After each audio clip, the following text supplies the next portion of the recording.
This is Carl Stafford, Extension Agent in Culpeper, Virginia, and livestock forages are my appreciation in agriculture and the soils. I'm for soil because what it does for that system that I'm so appreciative of, pastures, and you get on into no-till crops as well. That soil matters everything to the production of that system and soil life and what the benefits of storing carbon, organic matter, productivity, moisture retention. So I am for soil because it does a lot for agriculture.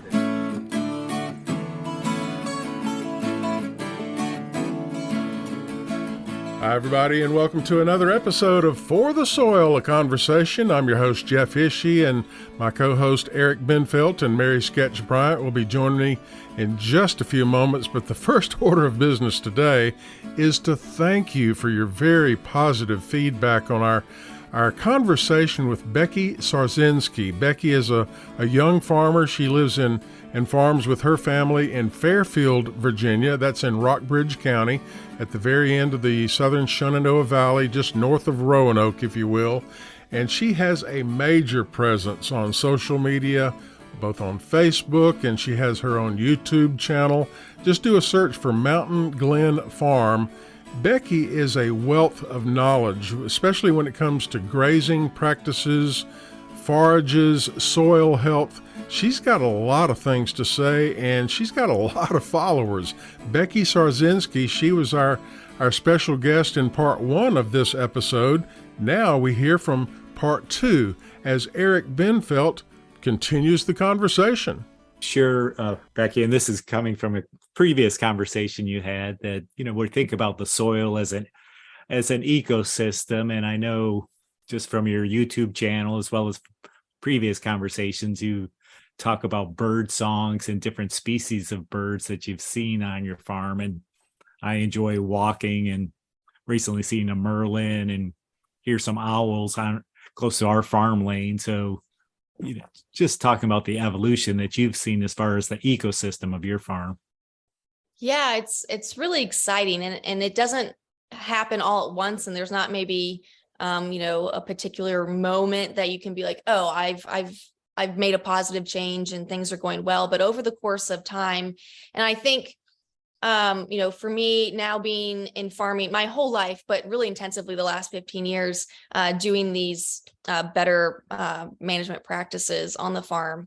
And what I've seen change is the plant communities, more dung beetles in the manure pats, which I actually love to talk about. And then the different types of birds and not only different types of birds, but I know lately I've been watching this hawk that stays in this one field, and every day I walk down to feed the pigs, and that hawk is in one of the trees in the fields. And I had my yearling heifers in that field for the last month. And so I noticed that the hawks like to follow the herd around because they actually nibble the grass down shorter, which kind of exposes the mice and the voles and the rabbits a little more, so that when those little critters are moving from place to place in the field, that hawk can actually see them. And I've seen the hawks get a rabbit. I've seen the hawks get songbirds, actually. So it's really exciting to see that. But I've also been seeing meadowlarks. Last year, I heard for the very first time in 25 years, since I was a kid, a bobwhite quail. I only heard him for the one day, but he was there. And that was really exciting to me because, again, I haven't heard him for 25, 30 years. And so to me, that is diversity coming back in. And that really is very encouraging. That's what I want to see. That's why I farm the way I do. And Becky, I know you're always learning from the recent science and the leading experts in soil health. Be interested if there's anything in the last couple of years that you've changed on the farm or added in as far as techniques or approaches that you're excited about, or maybe that didn't work or that did work really well. Well, to start with, one of the challenges that I find, I really wanted to be able to utilize annual forages. And I was really excited about that because I had done a lot of research and a lot of other farmers have had great success with it. And so I attempted them for a couple years and had great failure in them. And I just chalk it up to my inexperience with summer annuals, though I know so many farmers have had great soil building benefits from that, and really great forages for their animals as well. And so there's that. Right now I'm developing some ideas and trying to do compost as well to help build the soil microbiology in my fields, especially the fungal biology that I want to increase. A couple years back, I took a soil health class online from Dr. Elaine Ingham, learned a lot of great information about my first microscope, and have been playing with that and seeing what's in my soils, which is extremely exciting to see the little critters that live in it. It really does hit home and makes it that much more real. I've definitely intensified my grazing practices, and I've also come to understand that sometimes when I mess up, let's say I leave my herd in a pasture and I make a muddy mess out of it, and at the time it looks awful and I feel awful about it, but sometimes the next year comes around and there's more diversity in that one spot than there is in the rest of the field. So sometimes our mistakes that we think are mistakes at the time really can open us up to new ideas and possibilities as well. So again, just staying flexible and adaptive, and knowing that if you mess up, just give it a year. It might not be so bad.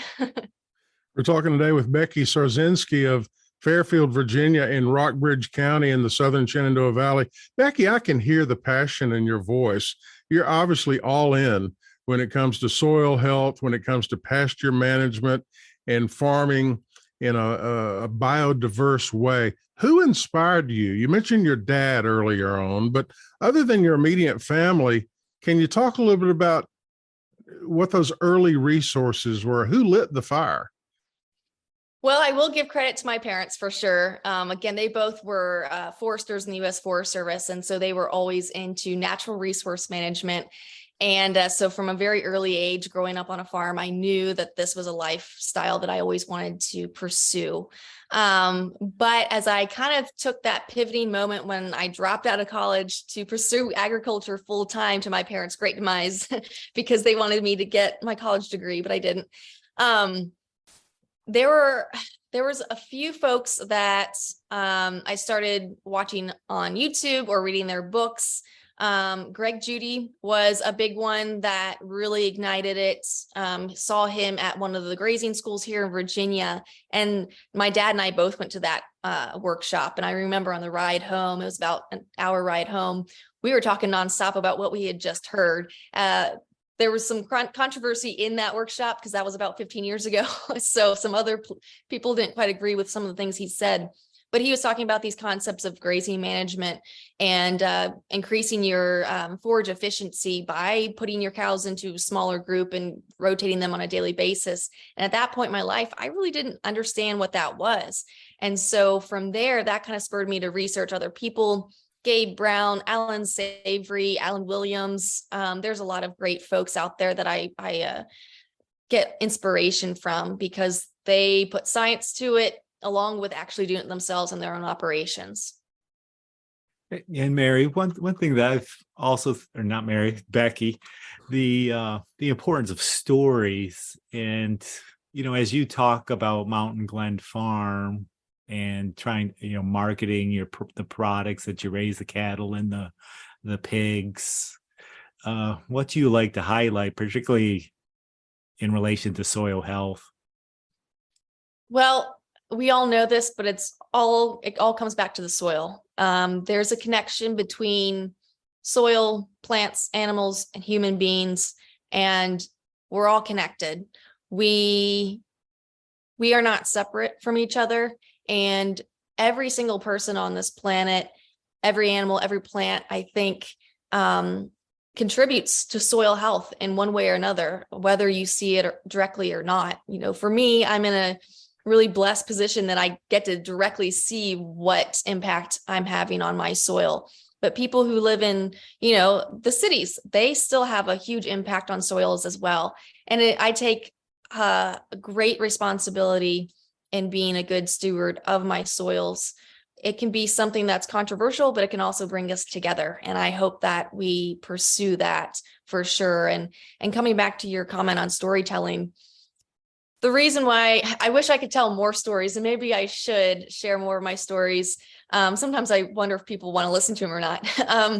But, the reason why I farm the way I do, again, is I was saying earlier, it comes back to feeling, but really it's, as I've gotten older, it's about the beauty of farming. And when I say the beauty of farming, I don't necessarily mean like, ooh, pretty flower, pretty sunset, even though that definitely is one aspect that I truly enjoy, but it's also about the beauty of the challenges and the heartbreaks and the blood, sweat, and tears that comes from farming. It's a very raw lifestyle and experience. And again, the older I get, the more I find beauty in everything, even the daily grind of, moving that fence every day, during July. It gets really boring sometimes, but at the same time, you find the things in it that makes you just want to keep going.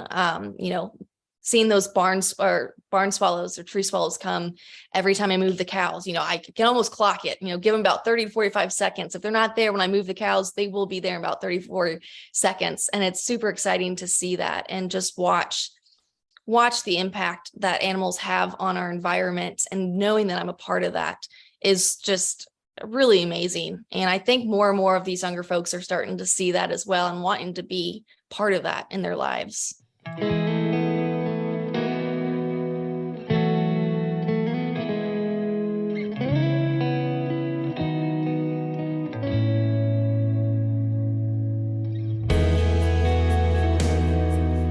I'm curious, do you test your soil?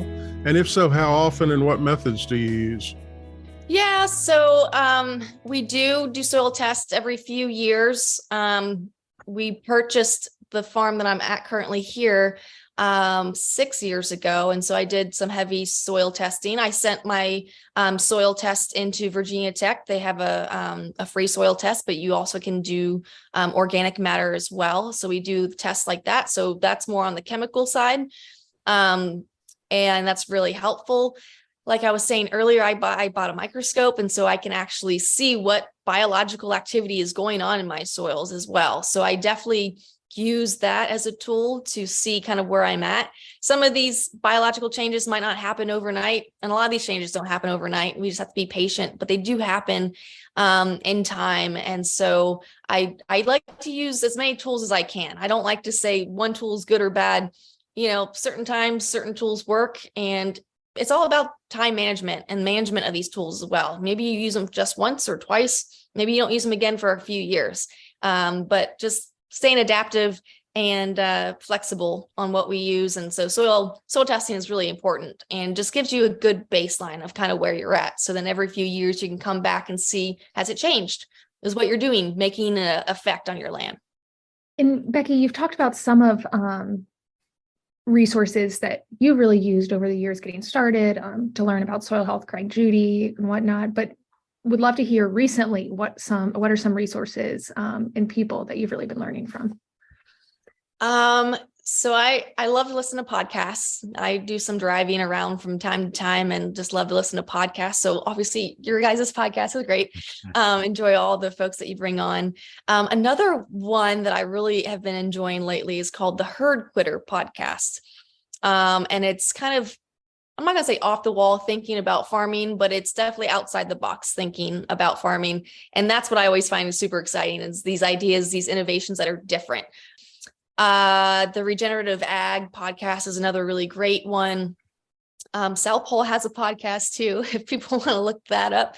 But also, I go down a lot of rabbit holes on YouTube, and I think everyone does that too. There's so many videos and knowledge, some better than others.